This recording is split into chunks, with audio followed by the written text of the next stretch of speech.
Zoom کی پہلی نشست مکمل ہو چکی ہے. اب جب تک زوم پر سارے لوگ جوائن ہوتے ہیں 1-2 منٹ کے لیے توقف بیچ میں ہے, پھر اپنی بات جاری رکھیں گے انشاءاللہ.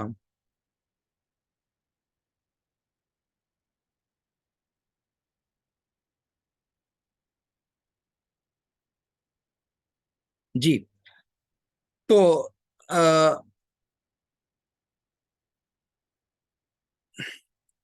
گفتگو چل رہی تھی کہ حج کے اہداف اور مقاصد کیا ہوتے ہیں. وہ مقاصد ہمارے ذہن و دماغ میں پہلے تازہ رہنے چاہیے, تاکہ ہم جب تیار ہوں تو صرف یہ نیت کر کے نہ چلے جائیں کہ بس منہ اٹھایا اور جس طریقے سے کہیں کے لیے نکل پڑتے ہیں, جھولا اٹھایا اور نکل چلے, ایسا معاملہ نہ ہو. حج جیسی عظیم عبادت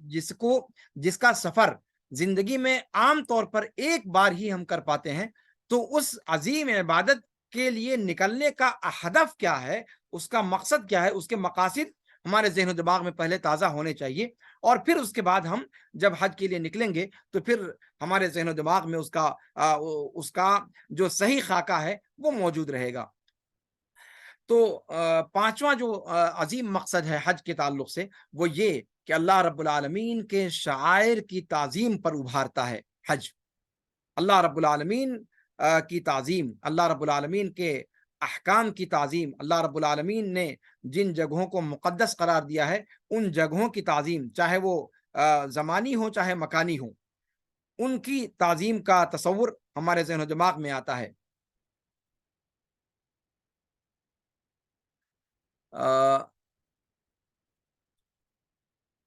دیکھیں حج کے اندر انسان کہاں کہاں جاتا ہے. سب سے پہلے مکہ پہنچتا ہے, وہاں طواف کرتا ہے, سعی کرتا ہے, اور پھر اس کے بعد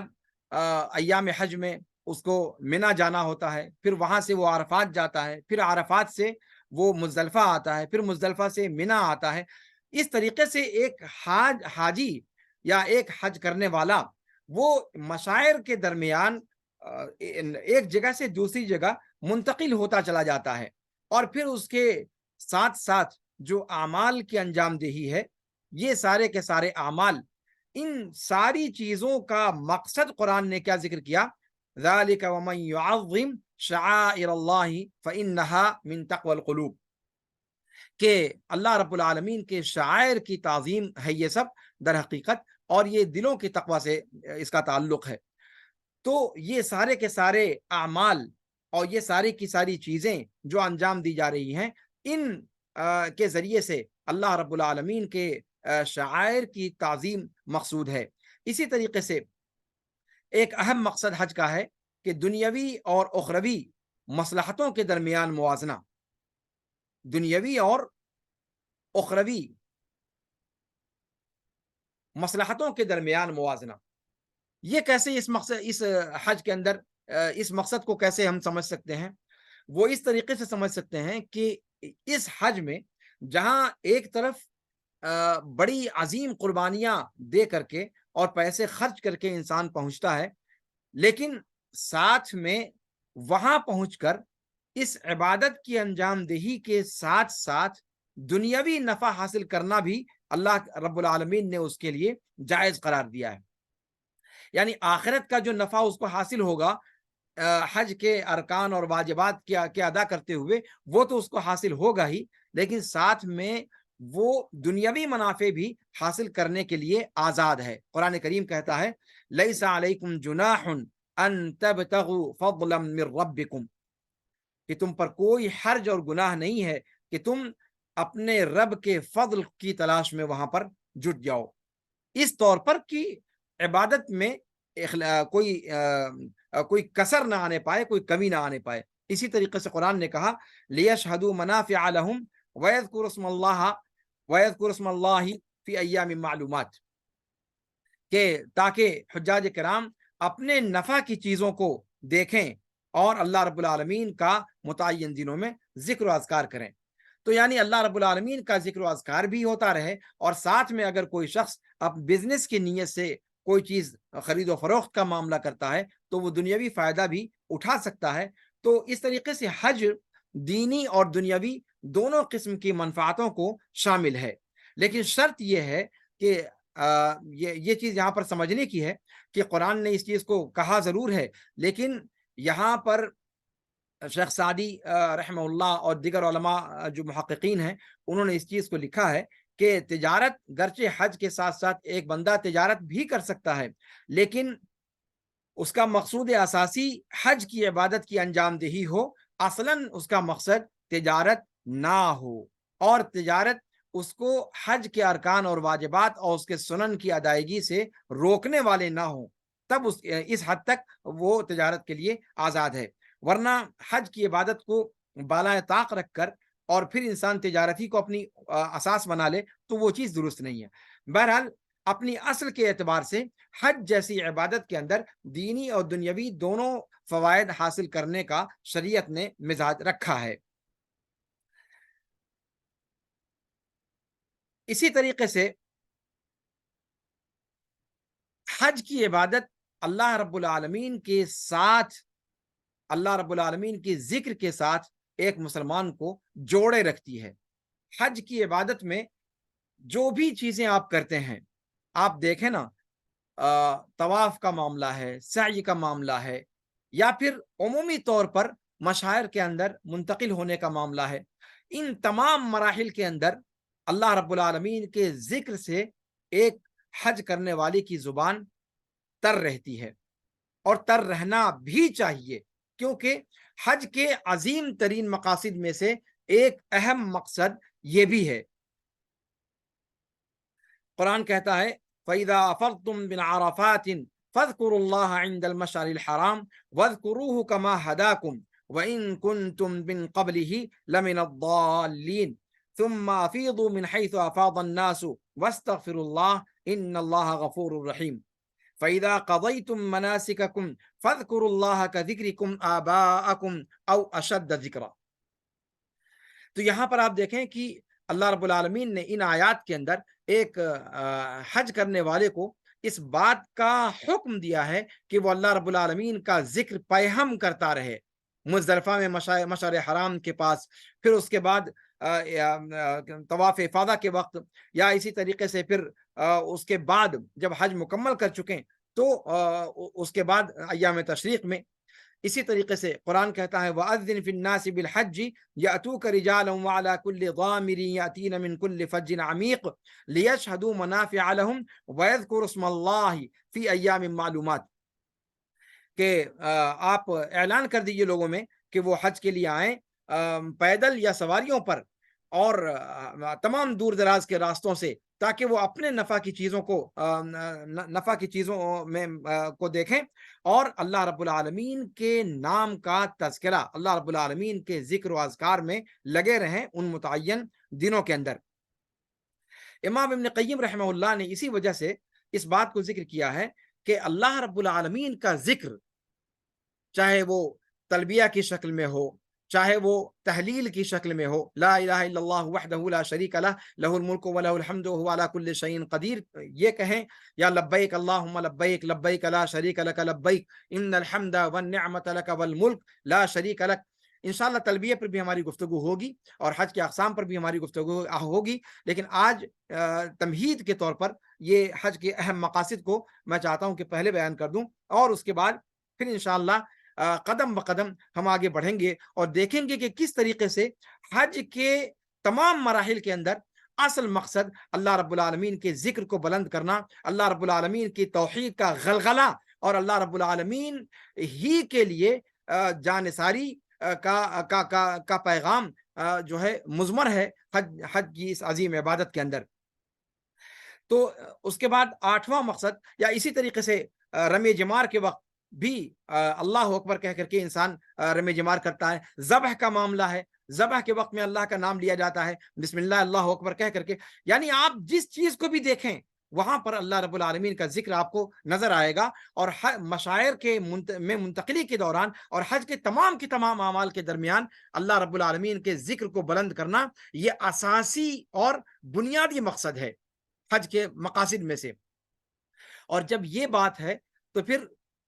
ہمیں کوشش یہی سے یہ مزاج بنا کر کے چلنا چاہیے کہ ہم حج کی عبادت میں جب تک لگے رہیں گے تب تک ہم اس پہلو کا بطور خاص دھیان رکھیں گے۔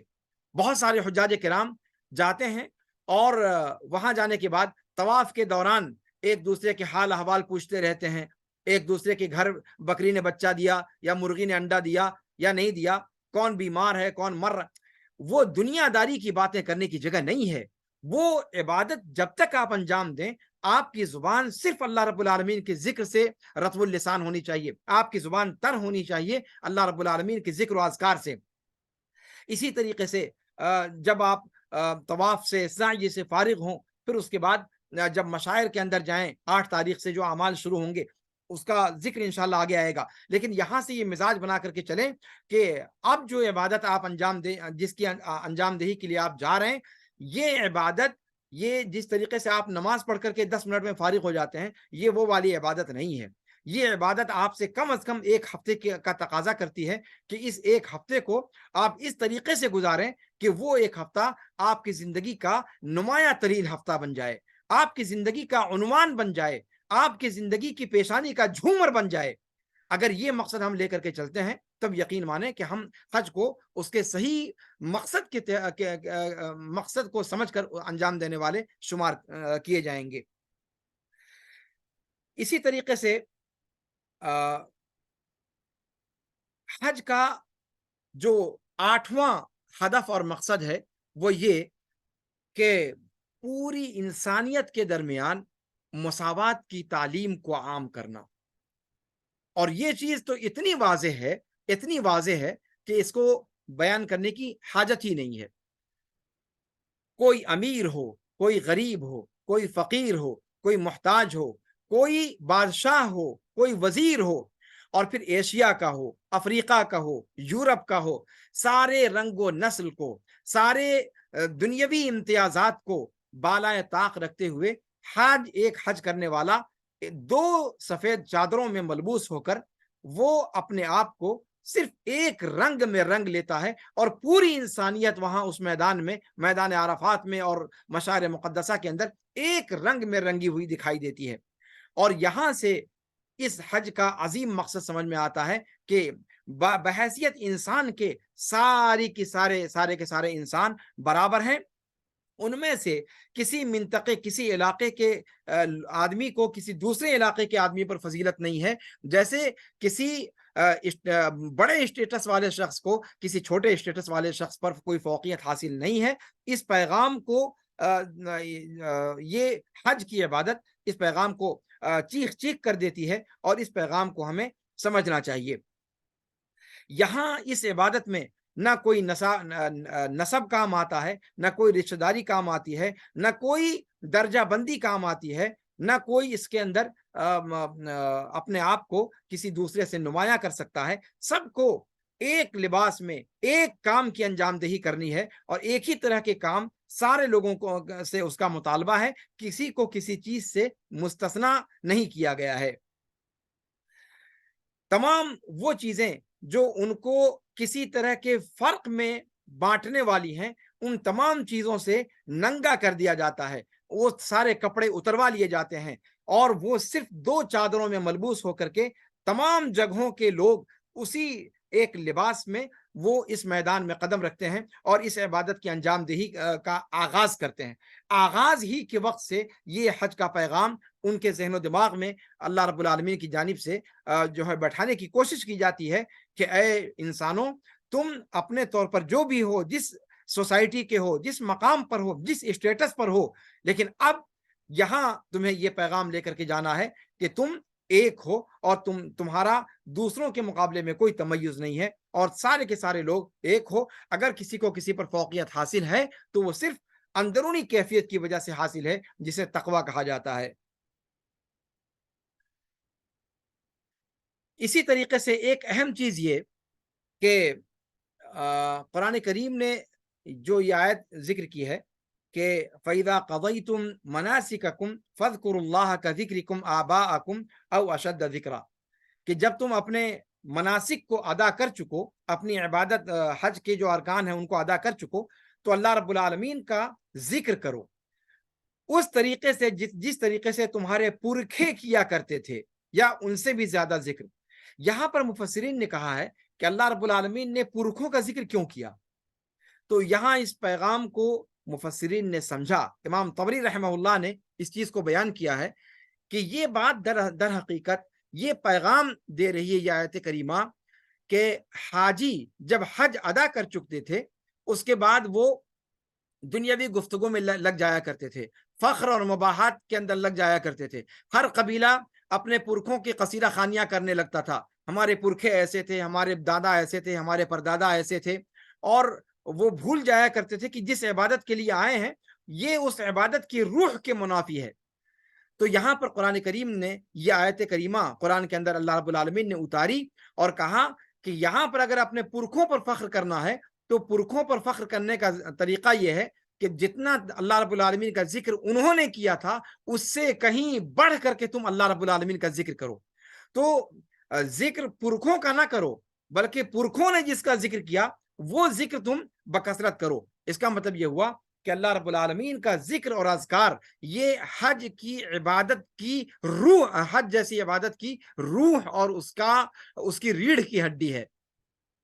تو ایک حاجی کو یہ مزاج لے کر کے چلنا چاہیے کہ وہاں جا کر کے وہ اس کام کو انجام دے گا اور اس عبادت کو خالص اللہ کے لیے اسی طریقے پر اللہ رب العالمین کے پیغام کو سمجھ کر اور اسی کے مطابق انجام دینے کی کوشش کرے گا۔ اسی طریقے سے حج کا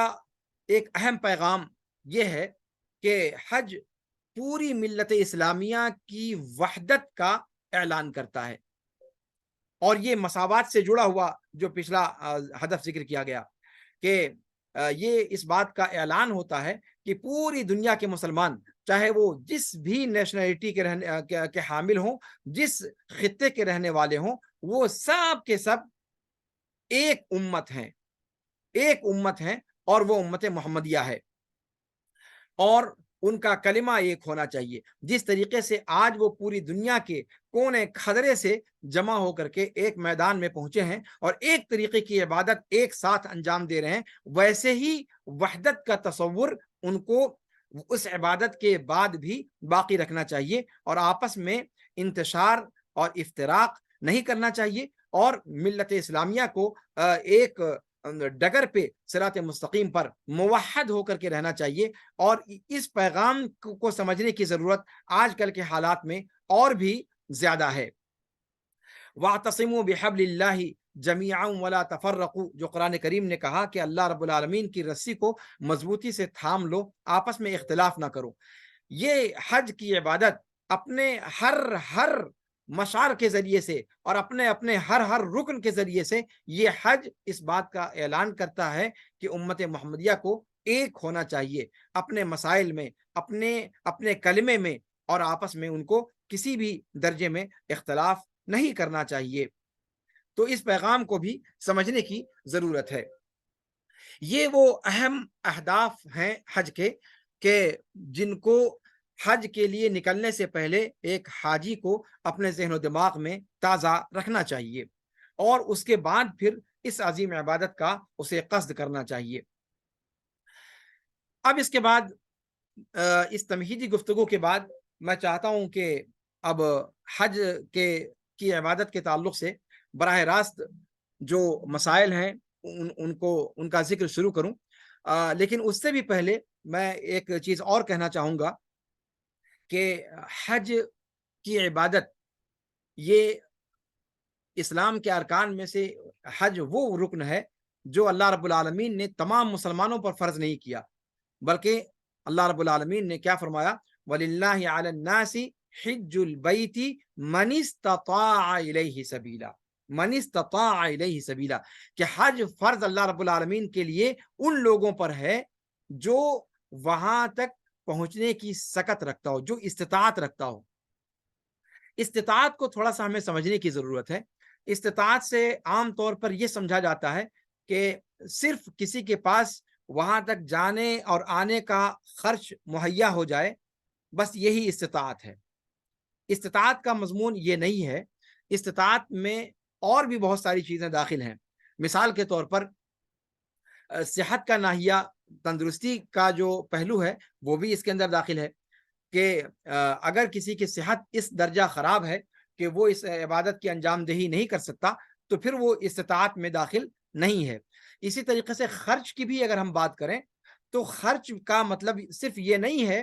کہ ایک بندہ اپنے آنے اور جانے اور وہاں قیام کرنے کی مدت کا جو خرچ ہے وہ اس کے پاس ہو، بلکہ خرچ سے مراد یہ ہے کہ جن کو وہ اپنے پیچھے چھوڑے جا رہا ہے، اپنے گھر کے افراد، ان کے لیے بھی اپنی غیر موجودگی کے ایام میں جو اخراجات پڑیں گے وہ اخراجات ان کے لیے مہیا ہوں، یہ بھی استطاعت کے اندر داخل ہے۔ ایسا نہ ہو کہ اپنے جانے اور آنے کے خرچے کا انتظام تو کر لیا لیکن اپنے پیچھے اپنے گھر والوں کو بھوک مری کا شکار چھوڑ کر چلا گیا، فاقہ کشی کا شکار چھوڑ کر چلا گیا، اور یہاں اس کے گھر کے لوگ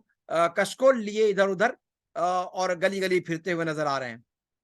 یہ استطاعت کے خلاف ہے۔ استطاعت کے اندر یہ بھی داخل ہے کہ اپنے اہل و عیال کو آپ مستغنی چھوڑ کر کے جائیں، ان کے پاس اتنا خرچ ہو کہ آپ کے لوٹنے تک وہ کسی کے سامنے دستے سوال دراز کرنے کے لیے مجبور نہ ہوں۔ استطاعت کا یہ مضمون بھی ہمارے ذہن و دماغ میں رہنا چاہیے۔ اسی طریقے سے استطاعت میں عورتوں کے لیے ایک اور چیز داخل ہے، اور وہ ہے کہ اس کے لیے محرم کا ہونا۔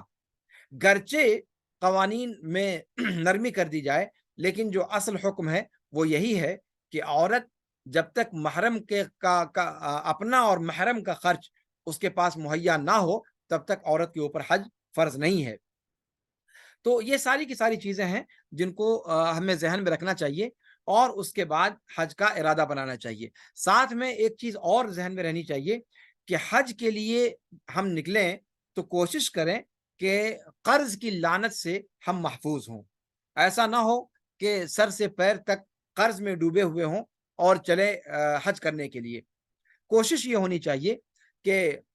جو لین دین کے معاملات ہیں ان کو ادا کر دیں، اس کے بعد اللہ رب العالمین کے حق کو ادا کرنے کے لیے نکلیں اور اس کے بعد اس عظیم عبادت کا ارادہ کریں۔ اچھا، یہ چیز ہے۔ اسی طریقے سے حج کے لیے نکلنے سے پہلے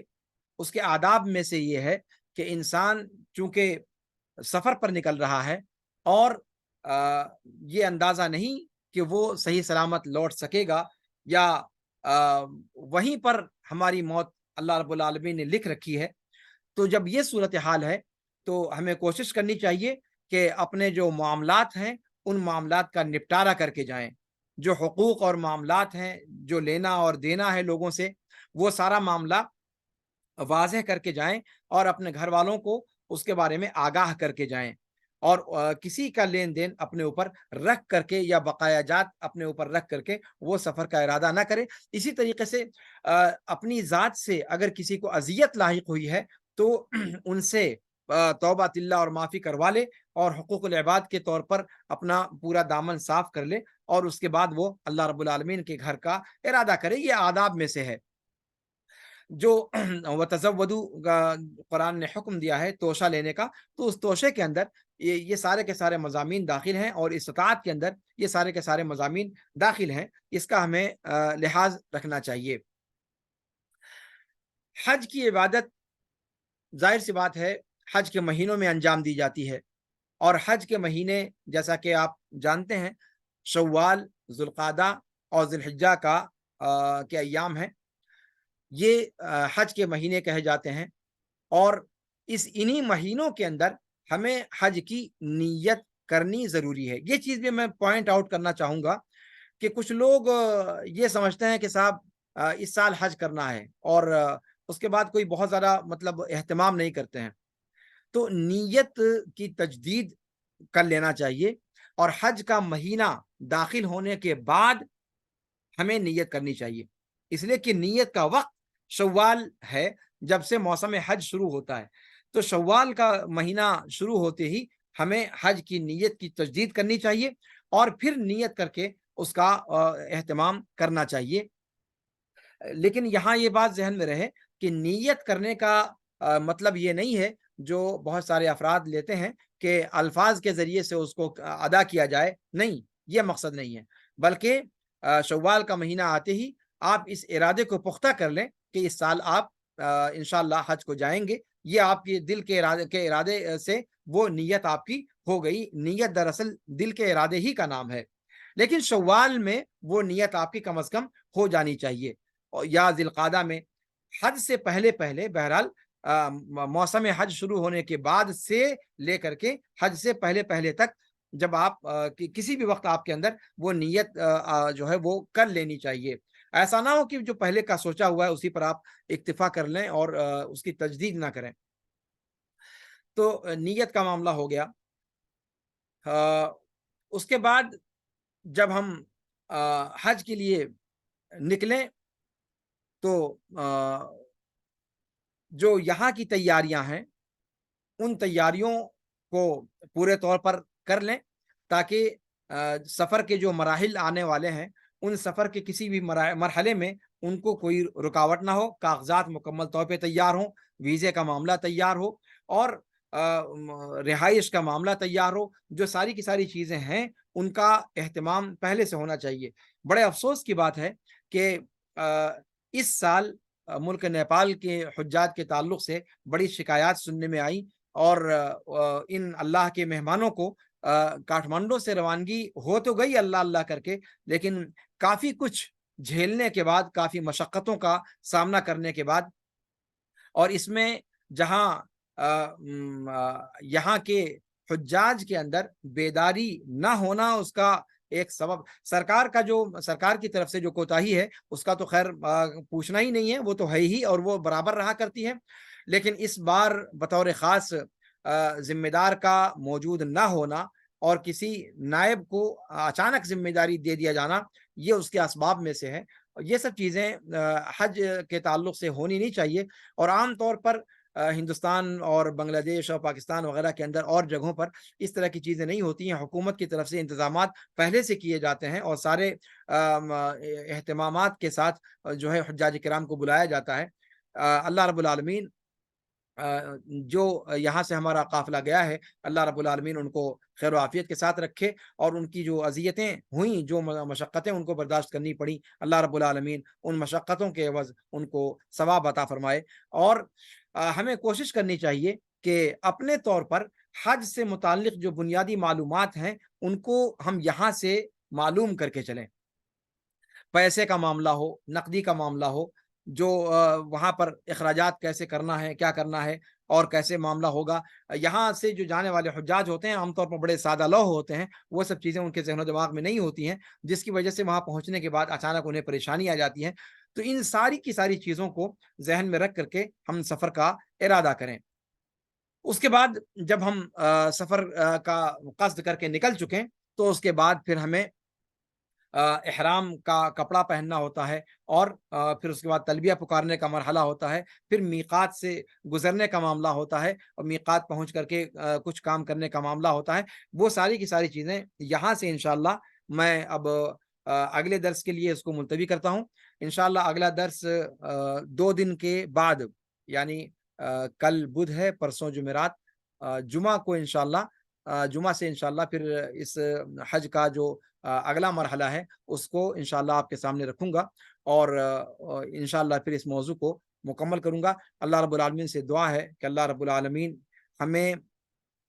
اس عظیم عبادت کو صحیح طریقے سے سمجھنے اور صحیح طریقے پر اسے انجام دینے کی توفیق عطا فرمائے۔ اللہ رب العالمین ہماری عبادتوں کو قبول فرمائے۔ اللہ رب العالمین حجاج کرام کو اپنے حفظ و امان میں رکھے۔ اللہ رب العالمین انہیں صحت و سلامتی کے ساتھ رکھے۔ اللہ رب العالمین ان کے سفر کو آسان بنائے۔ اللہ رب العالمین ان کی صحت و عافیت کو اور ان کے دیگر معاملات کو اللہ رب العالمین ان کے لیے آسان بنا دے۔ اللہ رب العالمین انہیں شریعت کے مطابق اس عبادت کی انجام دہی کی توفیق عطا فرمائے، اور اللہ رب العالمین ان کے حج کو حج مبرور مرائے۔ اللہ رب العالمین انہیں سالمن غانمن اپنے اپنے وطن کو لوٹائے۔ اقول قولی ھذا واستغفر اللہ، والسلام علیکم ورحمۃ اللہ تعالی وبرکاتہ۔